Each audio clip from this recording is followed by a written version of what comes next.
Salam sejahtera Malaysia. Denyut nadi suara rakyat bergema di channel ini. Terima kasih kerana bersama-sama di channel ini untuk mendapatkan berita-berita terkini. Bagi anda yang baru, jangan lupa tekan butang subscribe, like dan share.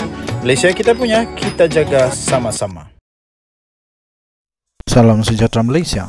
Pada hari ini, berita-berita yang memenuhi di seluruh pelosok media sosial tidak lain dan tidak bukan ialah berkenaan dengan pengampunan Datuk Seri Najib Tun Razak. Ramai yang mengecam, ramai juga yang mengutuk dan tidak kurang yang cuba untuk memburuk-burukkan Datuk Seri Anwar Ibrahim, Perdana Menteri Malaysia.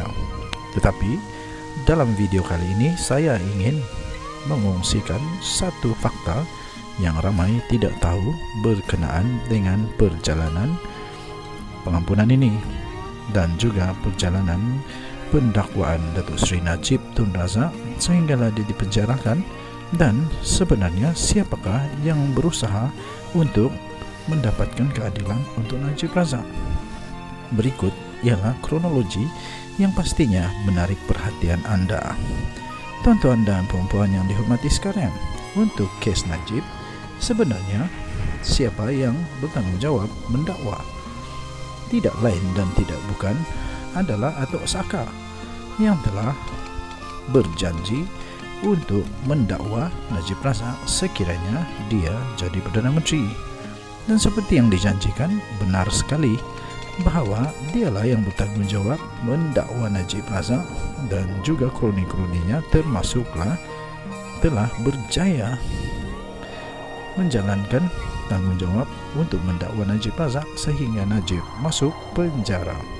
Kemudian Abah Kau pula pada ketika dia memerintah sebagai Perdana Menteri Malaysia, pada ketika itulah bicara mahkamah dijalankan. Kemudian seterusnya siapa lagi yang bertanggung jawab? Yaitu pada ketika Pak Long Mail menjadi Perdana Menteri, pada ketika itulah jatuh hukuman penjara. Pelik-pelik adalah pada ketika Datuk Seri menjadi Perdana Menteri, dia berjanji mendapatkan diskon hukuman, tetapi tiba-tiba saja dia sudah salah bebaskan Najib. Di mana Najibnya di sini pakailah otak, gunakan indah dan lucu. Salam sejahtera Malaysia. Denyut nadi suara rakyat bergema di channel ini. Tuan-tuan dan puan-puan yang dihormati sekalian, keluar saja keputusan tentang bagaimana cara Najib Razak diampuni, yaitu bukan pengampunan penuh tapi hanya dapat diskaun. Berita kedua yang menjadi meletup-letup sekarang ini ialah dakwaan, teori yang menyatakan bahawa ada satu gerakan yang dikatakan sedang berusaha untuk menggulingkan Presiden UMNO. Banyak masalah sekarang ini. Pening kepala dia sekarang ini. Bukan dia yang bermasalah, tapi UMNO yang bermasalah. Siapa lagi kalau bukan Dr. Ahmad Zahid Hamidi. Sehingga banyaklah yang menafikan. Tapi ingat sekali lagi, negara Malaysia ni politik dia selalu bermula dengan kabar angin. Dinafikan. Last kabar angin menjadi ribut taufan, betul-betul jadi kenyataan. Banyak sudah buktilah. Jadi kabar angin yang bertiup kencang sekarang ini turut dinafikan oleh UMNO di Negeri Sembilan. Menyatakan bahawa pemimpin besar, pemimpin kanan di Negeri Sembilan tidak terlibat di dalam gerakan menggulingkan Datuk Seri Dr. Ahmad Zahid Hamidi. Persoalannya, Selalu orang kata begini ya. Dia kata takkan ada pokok bergoyang, daun bergoyang-goyang kalau tak ada angin bertiup-tiup, kecuali ada monyet di atas pokok dan haiwan-haiwan lah yang berada di atas pokok, dan gempa bumi. Okey, tapi bagaimana benda ni boleh muncul?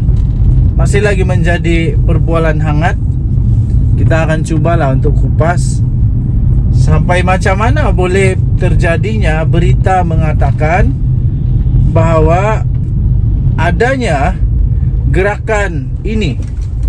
Bagaimana boleh ada teori tiba-tiba muncul mengatakan adanya kelompok, kumpulan konspirasi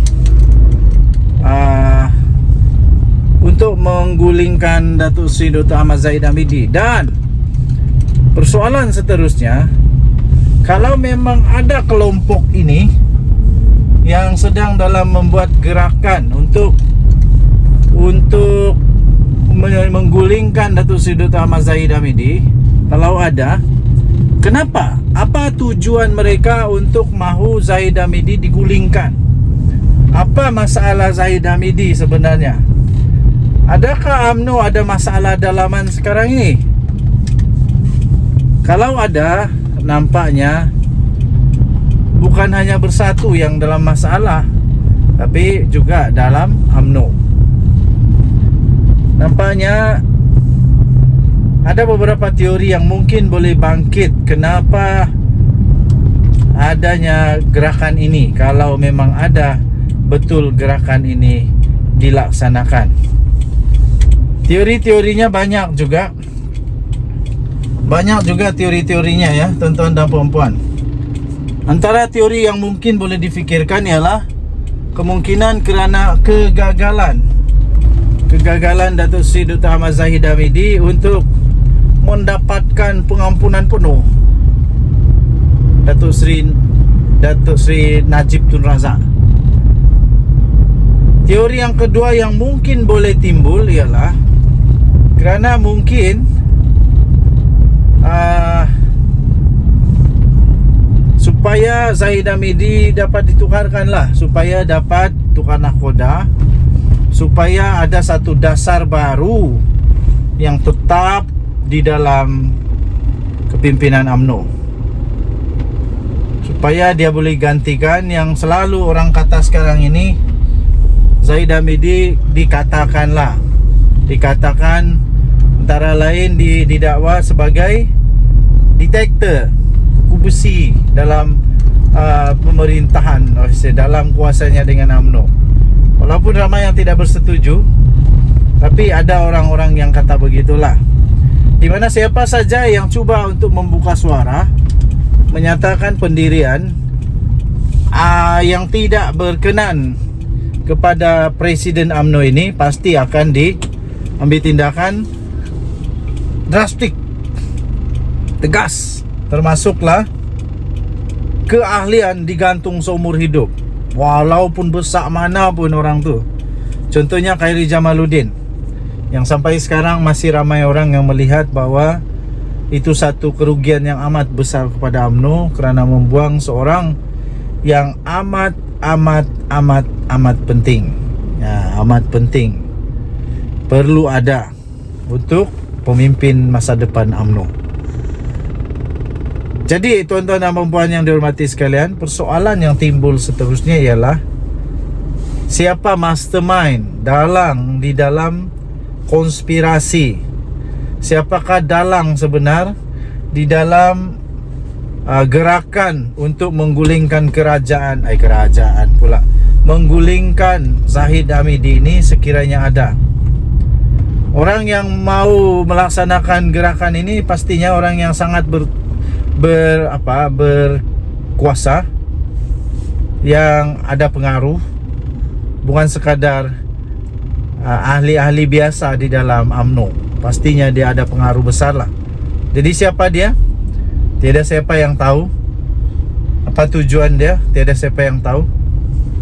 Kalau memang betul dia yang jadi dalang, pasti ada kelebihan, ada benefit, ada interest kepada dia.